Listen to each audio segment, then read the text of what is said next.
ٹھیک ہے. دوسری بات دیکھیں، انسانی عقل اور دانش اپنے فریم ورک کی کہتی ہے. جس فریم ورک میں آپ کی نورشمنٹ ہو رہی ہوتی ہے، آپ گرو کر رہے ہوتے ہیں، اس سے اوور لیپ کر کے سوچنا بہت مشکل ہوتا ہے. سائیکالوجی، ویسٹرن سائیکالوجی جس زمین سے اٹھ رہی ہے، علامہ نے ایک جگہ لکھا ہے نا، آپ کو اسے پہچاننے کے لیے جڑ نہیں، اس کے پھل کو دیکھنا چاہیے. ٹھیک ہے. وہ پھل جس زمین سے نکلا ہے، وہ زمین چونکہ مادیت کی ہے، ان کے فائنڈنگز آٹومیٹکلی وہی ہونے ہیں.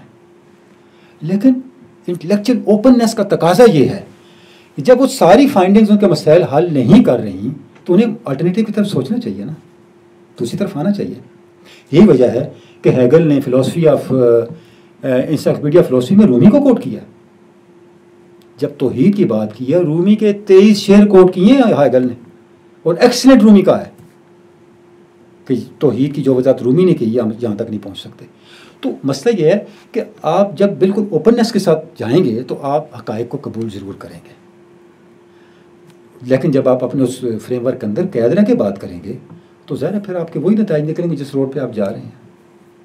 اسی تو علامہ کہہ رہے ہیں نا کہ جب تک آپ ہائر ریلیجن کے ساتھ لنک نہیں کرتے سائیکالوجی کو، وہ انسانیت کے لیے کما حق سود مند اور فائدہ مند نہیں ہو سکتی. جی سر. ڈاکٹر جس طرح آپ فرما رہے تھے، بیسیکلی جو مختصراً اقبال، علامہ اقبال فلاسفی، خودی، higher religion, Sufism, connection with bigger self being, اللہ تعالیٰ کی ذات کے ساتھ، حق کے ساتھ، اب یہ بہت ٹال آرڈرز ہیں. دوسری سائڈ پہ جو ان کے ریسیپینٹس ہیں ہمارے جیسے لوگ، میں اپنے جیسے کہتا ہوں، باقیوں کو ہندی میں بات کرتے ہیں، they are ordinary people with limited فہم اور limited شعور. تو کیا یہ کہنا جائز ہوگا کہ علامہ اقبال کا جو پیغام ہے وہ جس طرح میں فائنانس کے بندوں میں بھی this is less than 1% of the people to understand اور پھر اس کے اوپر کام کرنے کا، یا ایسا نہیں ہے کہ انہوں نے کوئی اس کا لائٹر ورژن بھی ایک بنایا ہو، اور ایک جو نارمل انسان ہے، میں آخر میں اس کو کمپلیٹ کروں گا، نارمل انسان کے لیے اس رستے پہ چلنے کے لیے جو کہ ایک مشکل رستہ ہے، جس کے اندر ایک بڑی فلسافیکل اینڈ سائیکولوجیکل اور ایک مذہب کی بالکل ٹاپ لیول کی انڈرسٹینڈنگ آپ کو چاہیے، اس رستے پہ چلنے کے لیے وہ سٹیپس اس کے لیے آسان ہو جاتے. ادروائز میرے ایسا بندہ اگر اس کو یہاں پہ کھڑا ہو کے دیکھے اور اس چیز کو دیکھے، ایک بہت بڑا اس کو گیپ نظر آئے گا، تو وہ شاید اس سے ڈر جائے گا کہ یہ تو میرے لیے ہے ہی نہیں. جس طریقے سے کنورسلی اگر ہم قرآن مجید کی بات کریں، وہ تو حق کا ڈائریکٹ پیغام ہے، very easy, even a لیمین can understand, اور اس کے اوپر پریکٹس کر کے پہنچ سکتا ہے. تو اس پہ تھوڑی سی اگر آپ ماشاء اللہ جی، بہت اچھا سوال کیا جی، سب کے دل کی آواز ہے آپ کا کوشچن. دیکھیں سر، گزارش یہ ہے کہ علامہ نے جو بات کی ہے بہت مشکل ضرور ہے. وہ کہتے ہیں جی کسی نے داتا صاحب کو خواب میں دیکھا، تو انہوں نے کہا حضرت آپ نے کتاب بڑی اچھی لکھی ہے، اس کا نام لکھے کشف المحجوب. تو کشف المحجوب کا مطلب یہ ہے پردے میں جو چیز ہے اسے کھول کے سامنے لے آنا. اتنی مشکل کتاب، اتنی مشکل پڑھو تو اور پردے پڑ جاتے ہیں. تو داتا صاحب نے فرمایا اللہ کے بندے اب میرے پیچھے پڑ گئے ہو، ذرا قرآن مجید بھی دیکھ لو. اللہ نے فرمایا وَلَقَدْ يَسَّرْنَا الْقُرْآنَ، ہم نے قرآن آسان کیا. ہزاروں تفسیریں لکھی گئی، ابھی تک سمجھ نہیں آیا پورے کا پورا. قرآن مجید کے ساتھ بھی تو یہی ہے. تو اس کی گزارش یہ ہے، علامہ کی فکر کو جب آپ دیکھتے ہیں تو یہ جو جس کو ہم ڈسکس کر رہے ہیں، ہم نے A to Z ہر چیز کو تھوڑا تھوڑا ٹچ کیا. آج عام آدمی کے لیے بھی بہت کچھ علامہ نے کہا ہوا ہے جناب. بالکل دیکھیں عام آدمی نے کیا کرنا ہے. اگر آپ دیکھیں جو اسرار خودی میں 3 مراحل بیان کیے ہیں، سب سے پہلے اطاعت الہی، پھر ضبط نفس، اوبیڈینس آف آلمائٹی اللہ، پھر ضبط نفس، سیلف ڈسپلن، سیلف کنٹرول، پھر نیابت الہی آخری ہے. اس کی پھر مثالیں بھی علامہ نے دی ہیں، اور جتنا نظام عبادات ہے اس کو وہاں لنک کیا. نماز کو، زکوٰۃ کو، روزے کو، حج کو وہاں لنک کیا ہے کہ کیوں ہم نماز پڑھتے ہیں، کیوں روزہ رکھتے ہیں، کیوں زکوٰۃ دیتے ہیں. اور یہ سارے کا سارا عام آدمی کے لیول کی باتیں ہیں کہ آپ کیا کریں. جو فنڈامنٹلز ہیں ان پہ استقامت کے ساتھ کھڑے ہو جائیں اور اپنے یقین کو ہاتھ سے نہ جانے دیں. اس کا اثر بھی آپ کی زندگی میں بتدریج آنا شروع ہو جائے گا. ٹھیک ہے جی. اب مجھے یہ بات کرتے علامہ کا ایک شعر یاد آ گیا، میں ضرور پڑھنا چاہوں گا. علامہ کہتے ہیں کہ یقین سادہ دلا بے